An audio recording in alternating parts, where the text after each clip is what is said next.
Hello, everybody. You ever had times when you wanted to play music that you had on iTunes, but you couldn't play it in any other music players because of the copyright that's on the songs? Well, I'm going to show you today how you can get away with getting this music from iTunes and remove the copyright from it so that you can listen to it in any player like Fubar 2000 or Windows or whatever. Now, this is kind of a roundabout way, but it's pretty much the only way you're going to be able to do it. But anyway, let's get started. The first thing you need to do is you need to download uh, Audacity. Now, Audacity is free. It's a music and sound auditing program. So just download that. And then what you need to do is, I'm using Windows 7. I'm sure in Windows 10 you can probably figure it out. But you go to your control panel. You go to your sound. And under sound, you right click this area here. You just right click it and do show disabled devices and show disconnected devices. Alright. Now go over to recording. And down here you will see stereo mix. Take this stereo mix and do enable. Alright? And once you do enable, just go back here. Go to Audacity. Start up your Audacity. And then over here, right here where it says recording device, go down to stereo mix. Right there. Alright, make sure this is on two stereo recording. This, I have it on Windows WASP because it's got the better sound. Alright. Now, make sure this is at 48,000. You don't want it any higher than 48,000. Because players will have issues playing it. And if you wanted to burn it to a CD or whatever and listen to your car stereo will have trouble playing anything above that. Alright, after you've got that done, go to, if you're using Windows, you'll probably have the Realtek audio manager thing. Go to your stereo mix now that you have it enabled and make sure the default format here is at 16-bit 48. You can do 24-bit, but as I said, you're going to have some issues playing it in some players. I know that 24-bit at 48,000 hertz won't play in my car stereo. Don't touch the volume right here.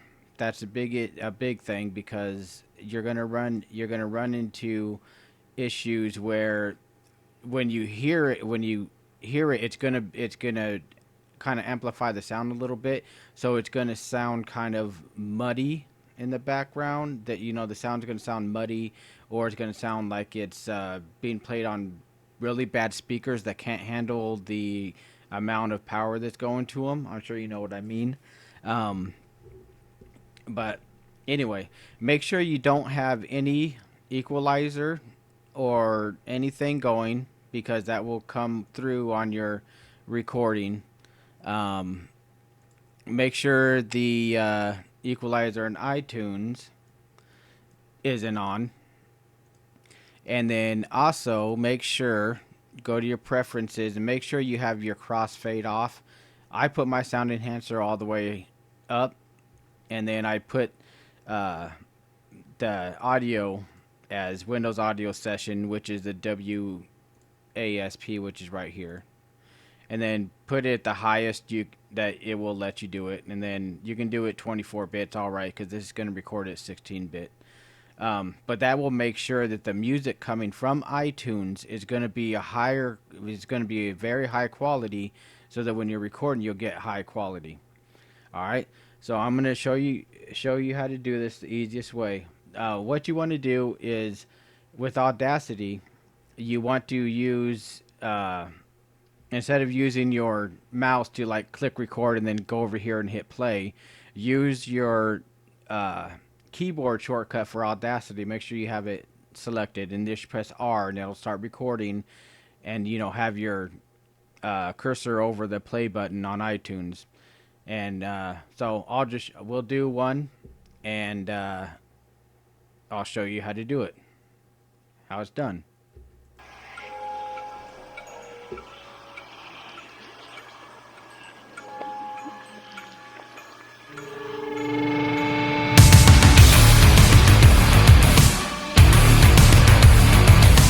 I hope this isn't too loud.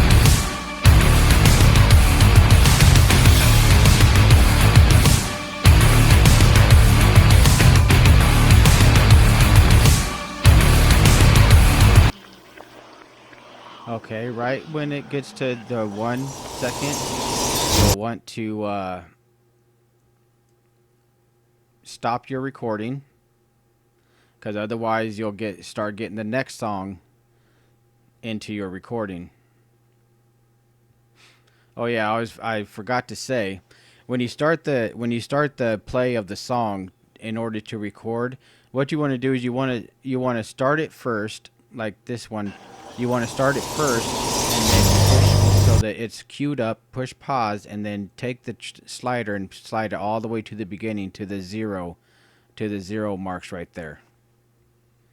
That way you're at the beginning of the song. And then you'll see right here, when it gets down to 1 second, you want to push stop on Audacity. All right, and now the next thing you do is you go to File, you go to Export Audio, and then you put the name of the song or whatever, which this one is down. And save as type. I always save everything of mine as FLAC because it is a lossless codec. If you don't know what the difference between lossless and lossy codecs is, MP3 is a lossy codec, and FLAC files are lossless. That means that when an MP3 is played, it cuts the highs and the lows off of the music, whereas in lossless, like FLAC files, it will not cut off the highs and lows, so you hear more of the music, you hear more of the sound, and it sounds way better.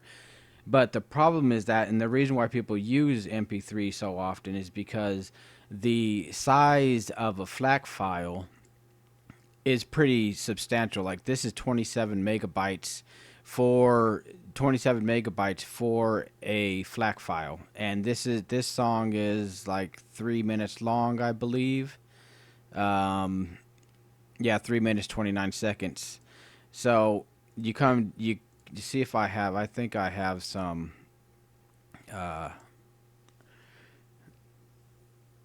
MP3s somewhere. Yeah, like this I think is an MP3. So the size of the MP3 file is 5 megabytes. So that's 5 megabytes compared to 27 megabytes for roughly the same size song. But it's well worth it. Anyway, when it comes to format options down here, go to level, you do 8, which is the best. And then bit, 16-bit, because you want it to play in any. If you're only going to play it on your computer, then you can have it 24 bits or have the hertz as high as you want, although having the higher hertz might actually cause distortion. All right, then you save, and then it's going to ask you for the artist name. This is the ID3 tagging is what this is, and this is how the music players read what the song title is and the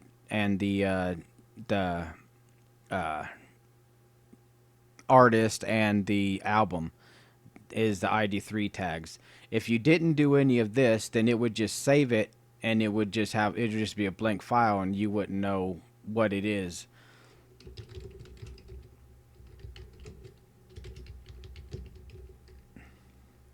All right, title track down, album title, hide and seek. Track number is probably 2, I believe. Go to song info. It'll tell you all the song info.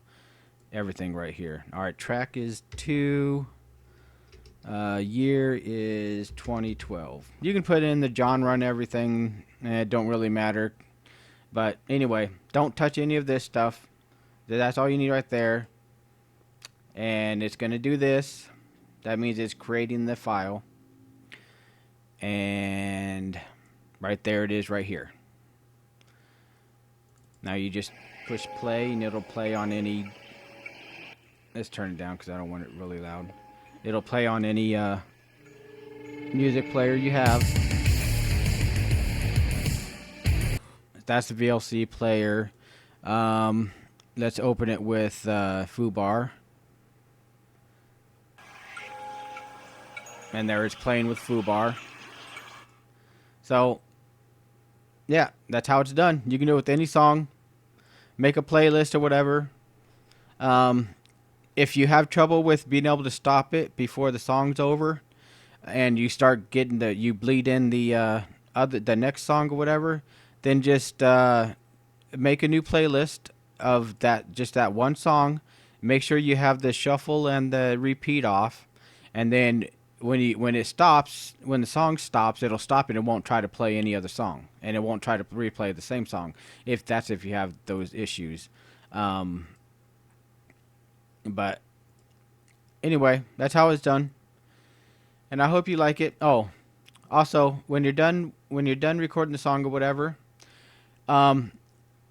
you'll find out if you try to move this, if you try to do anything with this, it'll lock up Audacity, and you won't be able to turn it. You won't be able to shut it down without restarting your computer because it is in the stereo mix.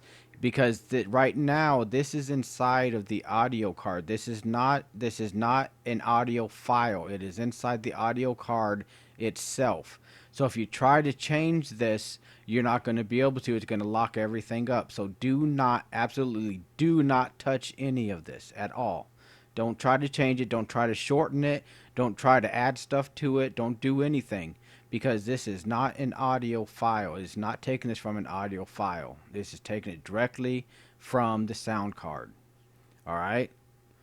I can't stress that enough. All right? Also, when you're recording, don't touch anything up here. You don't have to touch anything. The only thing you have to worry about is what I told you. The Windows WASAP, the stereo mix, and the stereo, and make sure this is at 48,000. Do not touch anything else. All right? Because if you touch other stuff and you mess things up, don't complain to me about it. All right? And just don't touch anything else. All right, and then go to File after you've done the export or whatever, and do Close. It's going to ask you if you want to save, and you say no, because you've already saved it. And then it'll come up with a brand new one, and then you can just start your next song, and you can do this, because now iTunes has where you can pretty much, you buy into their,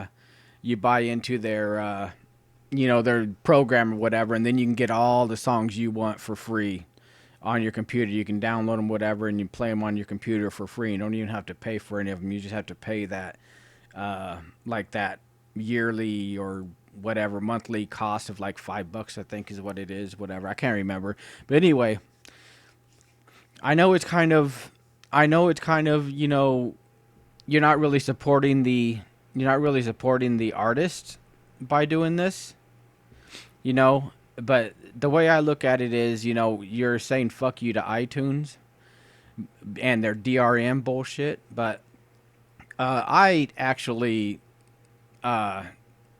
purchase the CDs and stuff, I haven't purchased this one yet, but I purchased this CD, and I've purchased quite a few of the CDs. That's usually what I do. I'll purchase the CD, and then I'll rip them onto my computer into FLAC format, and then I have to, in order to get them to play in iTunes, I have to convert them to M4A format.